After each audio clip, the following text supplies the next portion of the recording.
A YouTuber named Kanel Joseph was recently involved in a serious issue in Paris at a mall. He was assaulted, stripped down, and just absolutely abused. And it sucks because ultimately he's getting the blame for it.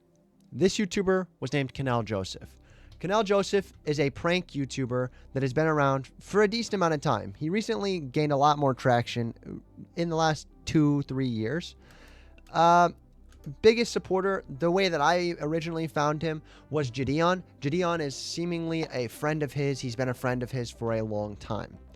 Now, recently, Kanel Joseph, this prank YouTuber, has been moving away from pranks. If you notice right here, he's posted roughly 9 pranks in the past year, since 2023.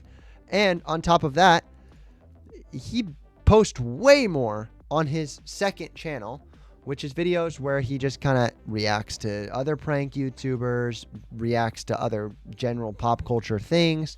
And he even has a third channel where he posts even more stuff about his Twitch streams. Now, ultimately, whether you believe that prank YouTube is right or wrong, in this certain situation that he has been in the past week, it's kind of gross. It's perpetuated this ongoing sentiment on the internet that is, you are guilty until proven innocent. And that's honestly just wrong. Guilty until proven innocent is something that even people in the 1600s didn't like.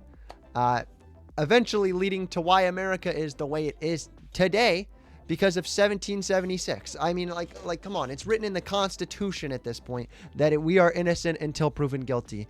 And a lot of people are hating on Kanel Joseph because of this mall incident, even though they know zero context about what happened before.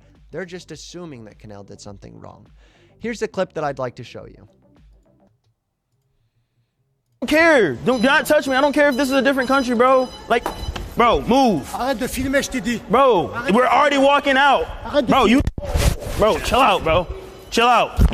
Okay, you can push me. You can push me. Just can't touch the camera. Arrête de filmer. Just don't just touch. Now, I can see where he's getting in between the guy and how the guy would take this as a threat. So basically, he's getting in between this fellow that is, you would imagine is French. He's at least speaking French or some dialect that they speak in Paris. And he's trying to get in between this guy and the camera, which is an understandable thing to do. If somebody is coming at your $1,000 piece of equipment, obviously you're going to put yourself in between them and that equipment, especially if the person holding the camera is your friend, which it is his friend. Now, during this situation, there's also a translator, so he is not just screaming English at this guy, expecting him to understand it. There is a translator that is off and on camera. I'll point him out next time as we're watching. Camera. Keep walking out. Call the police. You're touching me. We're literally walking out. We literally listened to everything you said. Call him. Now, you'll hear this sentiment that he is walking out. He's walking out the entire time. He's walking out when this video even starts.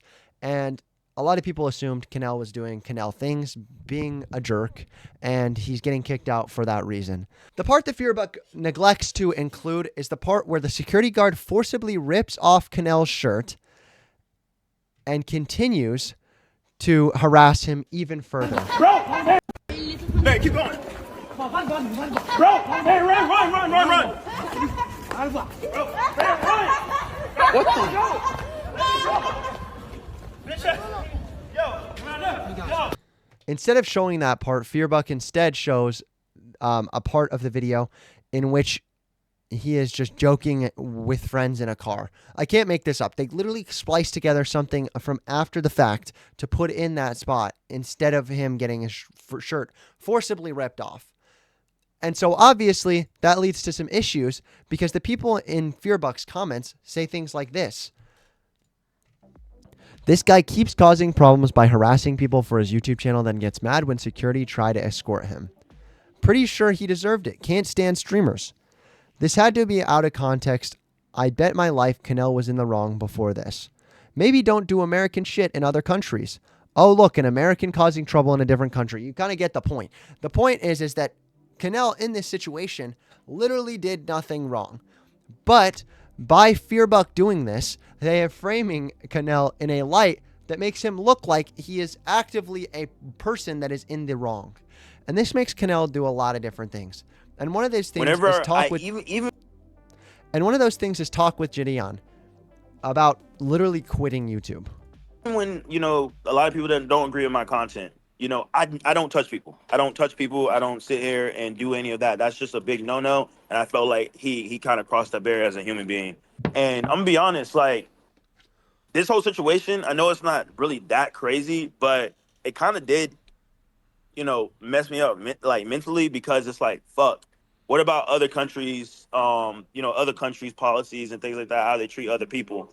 And not even just only that, I think so many people wasn't on my side because of the content I do, bro. And it made me realize, Oh like, no, yeah, like Gideon obviously being a foremost person in this space of prank style content, he's honestly the perfect person to talk to. He's the only person that I've seen recently branch out of prank content and go to an absolute other severe side. He went from prank content to religious content to now he's catching predators. Now this is an insane, like crazy flip. So Kanel Joseph going to Gideon to talk about this stuff really does show that Kanel seems to actually be trying to get out of the prank genre, but he doesn't feel like he needs to make as big of a jump as Gideon did. yeah, like they saw Kanel Joseph, they automatically assumed that you were in the wrong, or they didn't even really care. It's just like, you know, it was like, nah, f you. Yeah, I saw that. yeah. And honestly, bro, like, I might actually quit pranks whenever. So he might actually quit pranks. A lot of people are sad about that. A lot of people are excited about that. Ultimately, I think prank YouTubers are like just not great people normally. Normally, they're not great people. But from what I've seen, Kanel Joseph is one of the better ones. He does do more respectful pranks. Now, obviously, am I going to sit here and go and defend my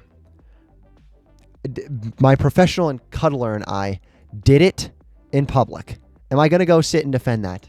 Obviously not. It's not a very good title. That's not a great concept for an idea. That's like public indecency. And I understand why he would get in big trouble. But things like live streaming using electronic stores computers or selling technology to the Amish, obviously that's something that is not going to really impact much people other than the person he's pranking. And ultimately, it's a harmless joke. When it comes to selling technology to Amish, I would understand if somebody wanted to push a religious narrative or push that he is trying to infringe on some type of right. But ultimately, they have the right to refuse. And on top of that, I don't think they care if they're on the internet. Maybe I'm out of touch here, but I don't think anybody cares if they're on the internet. They can't even get on the internet. What can they really do about it? And continuing, Kanel Joseph talks for literally like 20 to 30 minutes on a live stream about how he might quit prank YouTubing and how this has honestly rocked him to his core and made him rethink his life choices even, which I think is honestly a very W character growth moment. I want to see Kanel Joseph come out of this and be perfectly fine, be able to rebrand himself into a new type of creator that is not so hell-bent on doing prank content. That's what I want for Kanel here. Ultimately, is that what we're going to get? I don't know. Is the internet even going to allow him to become a better person? I don't know. But let me know what you think in the comments. Like, subscribe, or don't. Dislike the video if you don't like the video. I'll see you guys.